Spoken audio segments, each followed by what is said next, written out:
Kia, working for ICRAF in Eastern and Southern Africa. Joined ICRAF in 2012, and I started working on something that is very close to my heart about reversing forest and land degradation in the Nile-Congo Sentinel landscape, which covers a wide area, the Mau area in Kenya, the Mau area in Kenya, the Mountain Elgon area, the Gishwati area in Rwanda, and the Southern Kivu area in Eastern DRC. We have already made substantial investments in this to a tune of about now $1.5 million in committed bilateral funding. And this is something that is very critical to the region and to ICRAF as a whole to make our work very relevant in this part of the world. You all may know that this area is one of the most fragile areas in this part of the world. It has very high population density. It's an area that is inhabited by many of the people who derive their livelihood from the forest and associated landscapes within there. And there are many kind of investments that are going on there. So many CG centers are involved, and many national partners are very interested in this. And some of the research questions that we're looking at is, some of the research questions we're interested in are things to do with what kind of transition in forest and landscape degradation is happening when you look from the forest to the farmlands.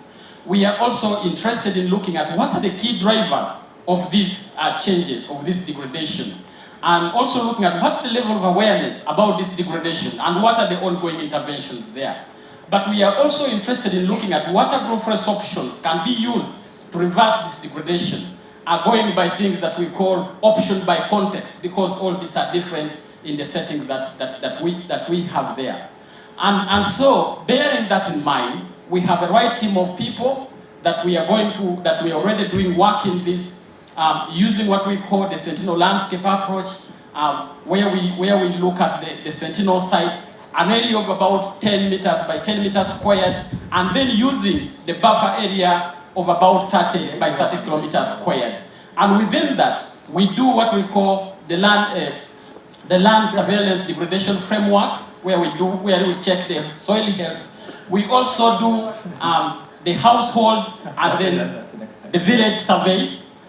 We also do what we call tree inventory, and that helps us to design interventions, agroforestry interventions that are specific to this.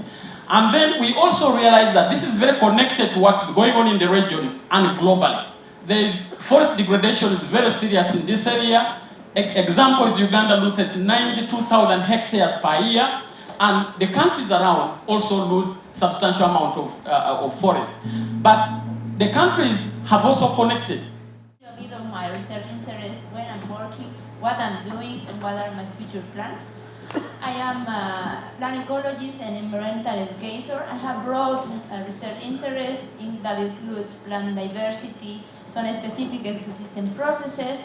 I also want to understand a bit the socio-ecological processes and human-modified system and the interaction between natural and human-modified systems. At the end of the day, I will be really happy if I can contribute something to find the balance between well-being and conservation. Where I work in Central America and the Nicaragua Sentinel landscape. This is a beautiful place, characterized by high rates of deforestation, high poverty levels, but also it is interesting that trees outside forests are still very important elements of food production, of food security and ecosystem integrity. Something also very interesting in this place is characterized by community of people that is still very concerned about the environmental problems, and they want to be empowered of their own chances. So as a team we say, okay, there is trees, there are forests, there are people who want to make something, let's try to understand what's happened there. So what I'm doing is I'm collaborating with a lot of studies, trying to understand three things. One thing is the dynamics of land use change, what are the drivers, and what is the effect for carbon stock. The second thing is try to understand how farms are managing their farms and the crop intensification. And the third thing is what is the role of the trees on farms for food security and ecosystem integrity. We have collected beautiful data. We have studied like 500 plots, and we know almost everything to try to understand what is happening there. We have 120 farms. I really hope next year you will have some papers and some interesting results about our region. Finally, what I want to do. I believe that these results give us a bit more confidence to go a bit more forward and be a bit more to want to have more things. So I'm planning to focus on trying to build agroecological transitions. I believe that this is an strategy that we can use to produce sustainable food, if this includes private sector, and if this includes policymakers, and mainly if the farmers are protagonists of their own change. I will be very happy to share these ideas with you. Thank you.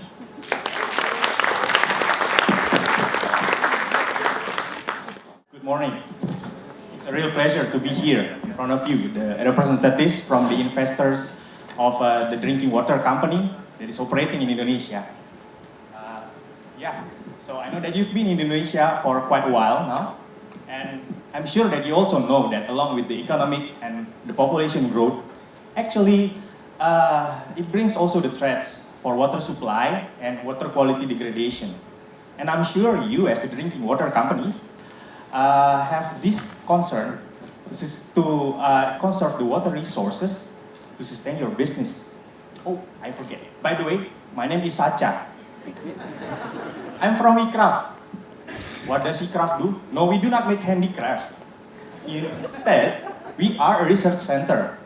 We are a research center that promotes agroforestry for the environmental benefits and livelihood opportunity it provides. And actually, we can help you improving your company's sustainability program through our work.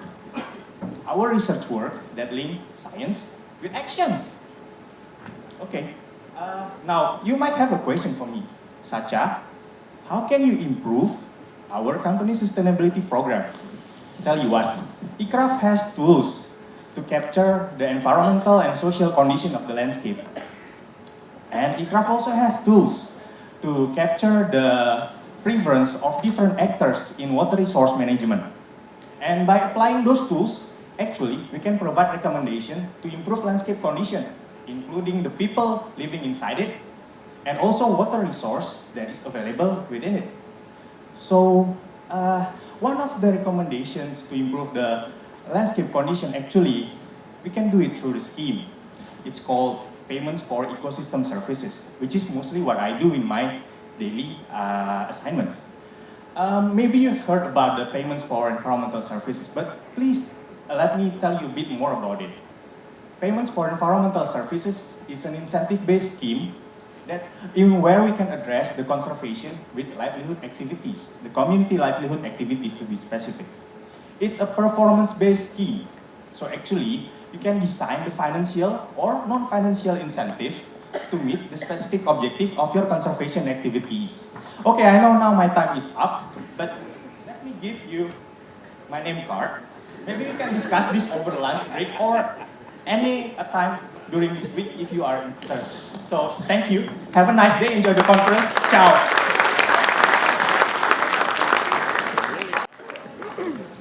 Good morning. Selamat siang. Habari asubuhi.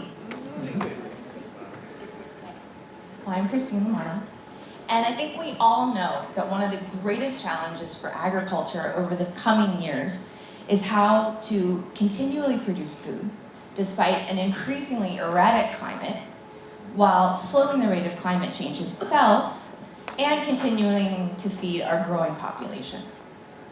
Well, one of the solutions that's being proposed to this is climate-smart agriculture.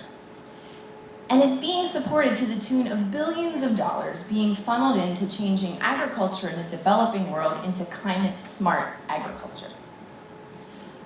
But one of the problems is, what is climate-smart agriculture? Is agroforestry climate-smart?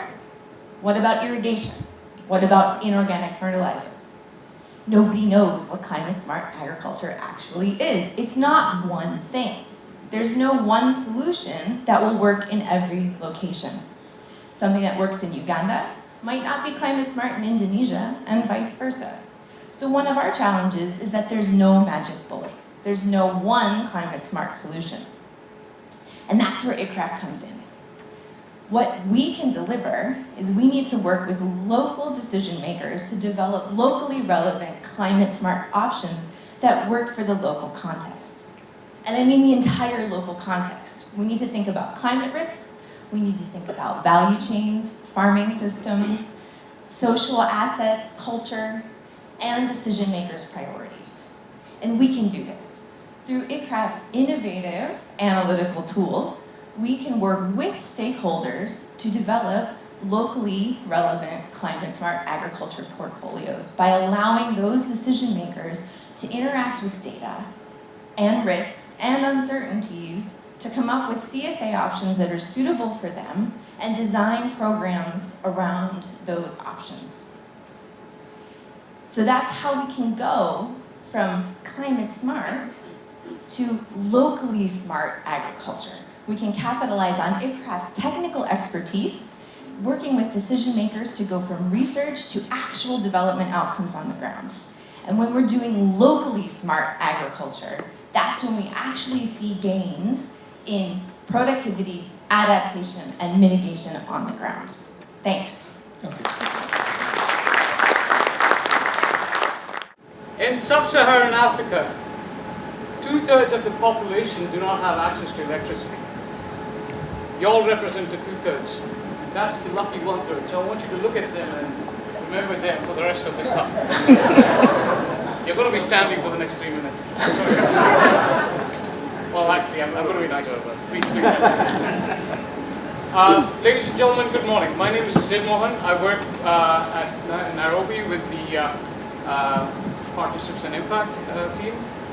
I'm here to talk to you about bioenergy, more specifically about agroforestry's role in plugging the energy gap in sub-Saharan Africa. As I mentioned, 2/3 of the population in sub-Saharan Africa do not have access to electricity, which translates to about 750 million people at today's population levels. Analysts project that in the next 20 to 30 years, as the electrification rates keep increasing, there would still be 500 million people without access to electricity. So what does this have to do with agroforestry? As our friends and colleagues from Sri Lanka would attest to, the Sri Lankans have been using gliricidia to generate electricity for the last decade and a half. They've been so successful that private sector companies have now jumped in and started their own little, or actually when I say little, I'm talking about 5 megawatt, 10 megawatt plants to generate electricity using gliricidia. This is a very, very powerful technology that they've succeeded in mastering over the last decade and a half. And this has tremendous implications for sub-Saharan Africa. Now, I'm going to keep talking about sub-Saharan Africa, but obviously this holds true for other parts of the world as well where this can possibly work. As Tony mentioned in his earlier slides, we need to be looking at new sources of funding, we need to be looking at new partners, we need to be looking at new avenues where we can expand agroforestry. And this is one of those key ways. The Obama administration has pumped in billions of dollars in their attempt to billions of dollars to increase electrification rates in sub-Saharan Africa. And what portion of that goes towards agroforestry? Your guess is as good as mine. It's probably this much. This is a key area where we...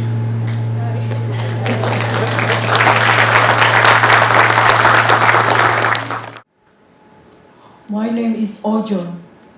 My name is Oda. Oh, okay. I would like to ask, what kind of vegetation do you want to plant for this time? I want to plant coffee, but I have also prepared the coffee seed for planting coffee. No, I have another idea.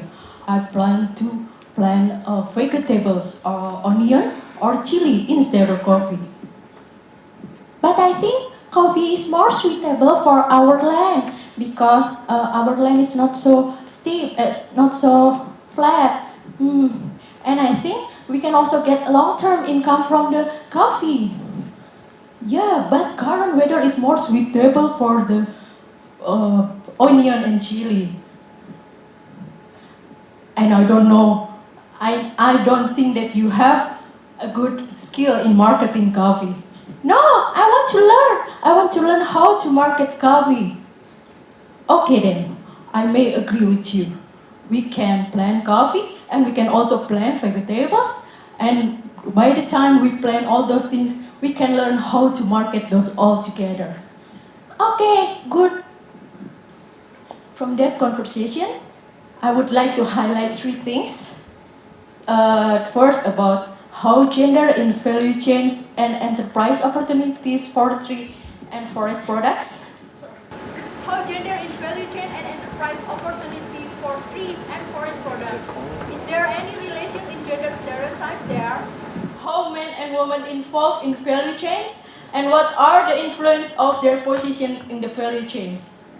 Gender behavior in relation to taking risks and decision making. Is there any connection with gender stereotypes? And the third issue, how the decision making process in the household as basis for enhanced negotiation power of men and women to the external agents and such as local and national authorities and also the market actors. Thank you. Represent some part of the country, but first of all, let me say that I'm Joyce Njoloma, representing Southeastern Africa and Malawi in particular. But I wanted to say that I'm representing a part of a country which is claiming to be highly populated, and then you can imagine what kind of agroforest activities do we bring to those particular people. How do we serve them better? And then they say, we need food. And we are saying, okay, we need to do food security. And how do we define food security? Is it maize alone? No. What else?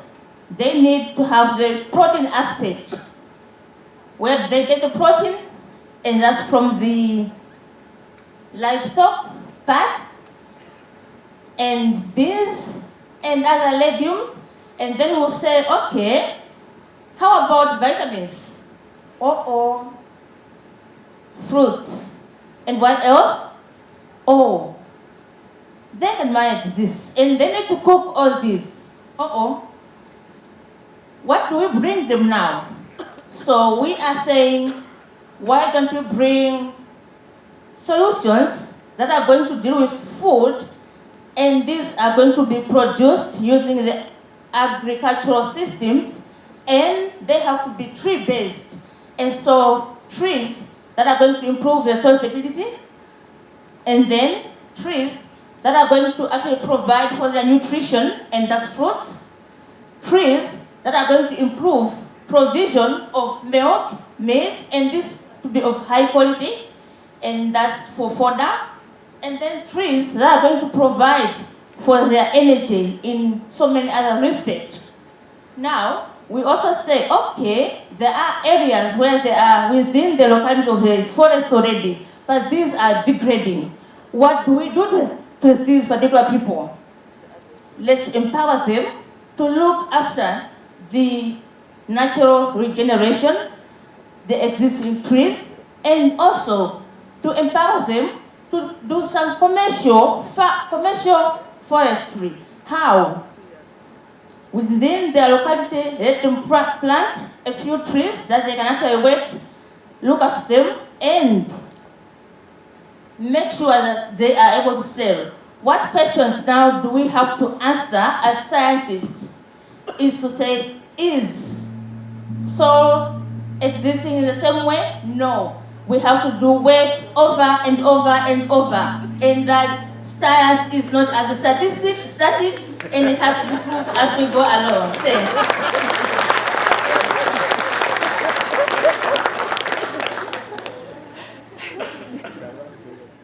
Hi everyone, I'm Michael, climate scientist, SD6, based in Nairobi. And I'm going to talk to you today briefly about water. Of course, ICRAF is very good on the mitigation side. We put a lot of time and resources into exploring the role of agroforestry in sequestering carbon and other greenhouse gases. but I think an emerging issue is water, and it's very important. A lot of international donors, the UN, other agencies now stress that water scarcity is going to be an important problem mid-21st century. And the reason is because climate change, population, and other drivers are making our world more water insecure. And they're doing it, it's happening in the driest areas that depend heavily on rainfall for growing crops or for pastoralism. And also these people have or lack coping mechanisms to deal with this increased water scarcity. And so I think the most important thing we need to do is make water, people recognize the importance of water, why it's valuable. And so what I'd like to do initially is use geospatial data, remote sensing data, to look kind of at a regional scale where water scarcity is going to increase, what countries it's going to impact the most, which communities it's going to impact the most, to increase awareness.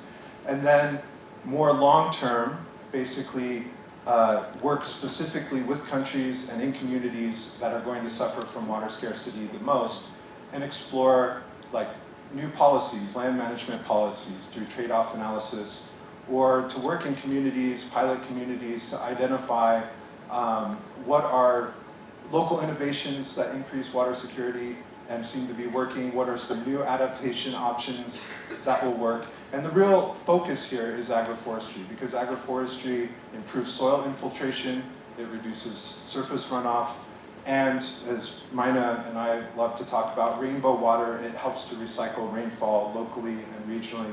So it's potentially a big win for increased water security now and in the future. Thank you.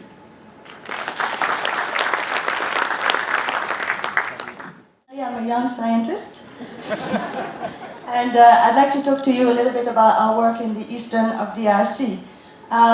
For those who may not be aware, it's a part of the world which is known for being a biodiversity hotspot. It's also known because it's suffered from a lot of conflict over the last decades. And our work there is to see how agroforestry could help restore land and improve livelihood. So we work with our partners WWF and their farmer associations. And what we've done is we've used local knowledge and combined it with science to design options that would work for people. So we've empowered farmers to select their own trees and management options and also address these land degradation. So in the course of 2 years, 2 million trees were planted. So that's quite an impressive record, but more important than the number of trees is the diversity that was planted, with 16 indigenous species that were, in farmers' words, rediscovered.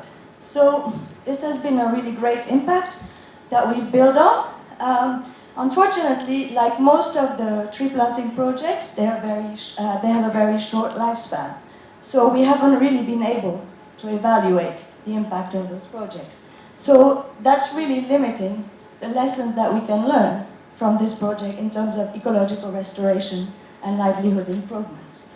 So if we could get some funding, we could actually go and find out how the trees are performing, how the options are performing, but also how this could be an important opportunity for scaling up in that part of the world. Thank you.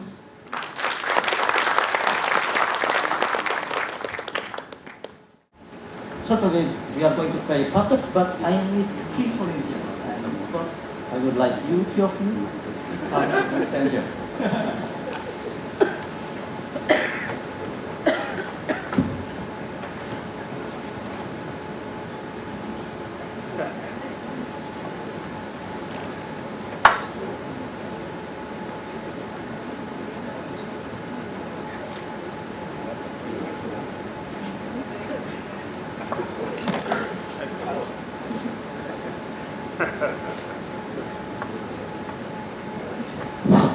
We are going to play a puppet, and there is a story about it. And Yusuf is the wealthiest businessman, one of the wealthiest businessmen. He already bought a land, a huge land, and he already converted the land into an oil palm. And he already mined the mountain. You already mined the mountain into gold. Your investment is growing and growing because of this. And then you, sir, you are an indigenous people. Previously, you own the land, but right now, because of this businessman, has took your land, and you become poor and poor. What would you say? One day, you confront him. What would you say to this man? What do you say? Give me my land back. Yeah, you can tell it more aggressively. I can kill him. I will. Okay. As a businessman, what is your response? For 200 years, you've done a terrible job of looking after that land, and we're helping the country and the economy. We're not aware of any social issues. We need to conserve our culture, our livelihoods, and the environment. We depend on it, and we're going to fight for it. Before you're killing each other, I will try to say. You are government officials. You already look at them. Yeah, you already look at them, and they are trying to kill each other. You don't want to kill them. What would you say to mediate this conflict? I'd tell you to stop killing each other, but I'd be on the side of the indigenous people. What is your response? Business is a key part of the economy, and we've got to look at the whole population. It's great that some indigenous communities have been stewards of the land, and they've got to be involved in the development. But oil palm...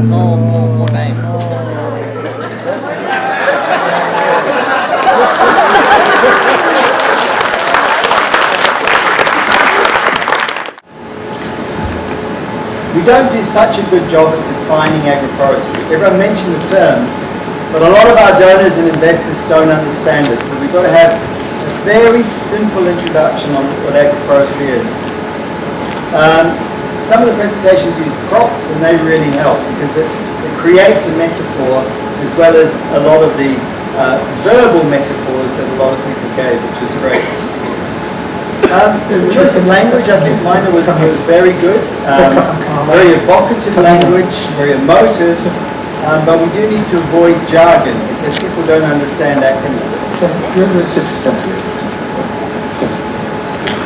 Most of the language is around problems, and I think that in balance, and maybe because we also ran out of time, it's the solutions that people are interested in. They largely know the problems, we're reinforcing them.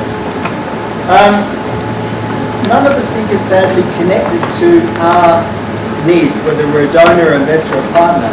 And saying, I've read your strategy, I understand what you're trying to get across would be very involving to show those connections. All of the presentations had some very powerful things in it, and congratulations to all of you. The preparation levels are very high. In terms of framing the problems, you all did well, and it is the ask. Very few of you got to the ask. What is it you want from us? And we've got to be much clearer at getting to that particular ask.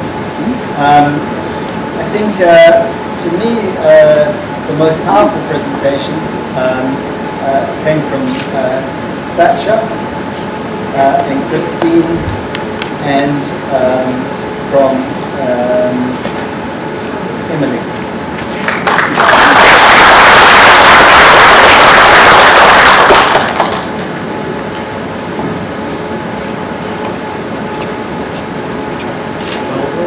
Congratulations to all of you. Congratulations to all of you, and thank you very much for all the time you spent preparing for this. I realize how difficult it is to capture all what you are doing every day in only 3 minutes. And I coincide with Tony in which you have to really define first who we are, what you want from us. I think there were only a couple of presentations that focus on that, and I think that has to be clear. Are we donors? Are we the private sector? Are we partners? So that's very important because for every audience, the message is going to be different. Or the way to sell it is going to be different. I think this makes us realize that it's not only what you do and how important your project is, but how you sell it. And that's, I feel that communication then plays a key part, and I wonder if we should do some research on the best way to communicate what agroforestry is and how much we can scale it up by communicating much better, or more of us communicating more on agroforestry. I also felt that things like the 2/3, the puppets, and the things that make us capture an idea will stay with us because we sort of lived it some way. And it's not only words, it's something that we were involved in. I think that was very, very powerful. And lastly, I felt that we needed more on what the impact is going to be in terms of, if we have some speeches with how much money went in, but we had no idea on what the outcome in terms of impact could be, in terms of regions, or some numbers to make us have an idea of the impact that your tools or your procedures could have. To me, the best presentations, although the first one that finished was Clement and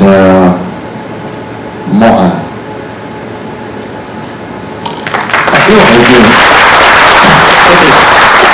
Was interested in. So I had a lot of sympathy with the young lady presenting on gender.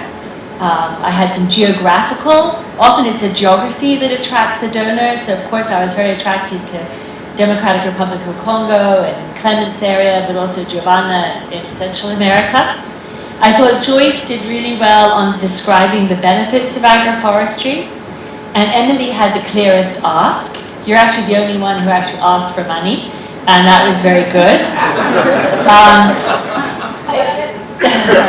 I like the way Giovanna and the young gender lady said there are 3 things, because that can help you when you're listening to a lot of presentations, think, okay, 3 things, I got it. Yeah, Clement, I liked your scale. You were across the biggest landscape, and I liked you for running forward with your card, and also you pretended that we were private sector investors, so you already had an idea who you were. Sid, that was great that you made people stand up, and that was terrible. I actually think less people in Africa than what you said have electricity, but that was good at least saying there were 2/3 that didn't have it. The puppet gentleman was fun, but never got to the ask. I think it's probably good not to be too gimmicky, because you can actually make the person you're talking to nervous, because you don't know where it's going.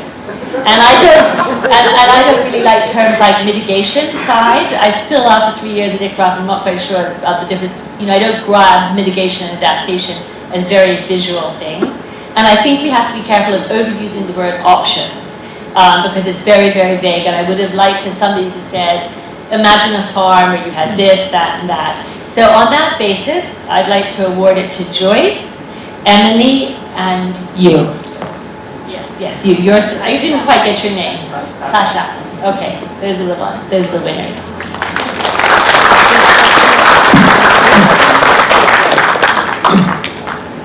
Good. Well, as always, you've seen at ICRAF we are very good in diversity. And when you ask people to prioritize, they asked all to mention one name, and they all are able to mention 10 names, and everyone did very well. So I think as a jury, thank you very much for your efforts. But I think before that, we had the idea of giving some tokens to people to remember this thing. But I think, Gamma, we'll need your props as well, because we had planned that there would be 3 people identified as a winner, but we'll need a few more. So I think, Tony, if you want to give this mark to whoever you want.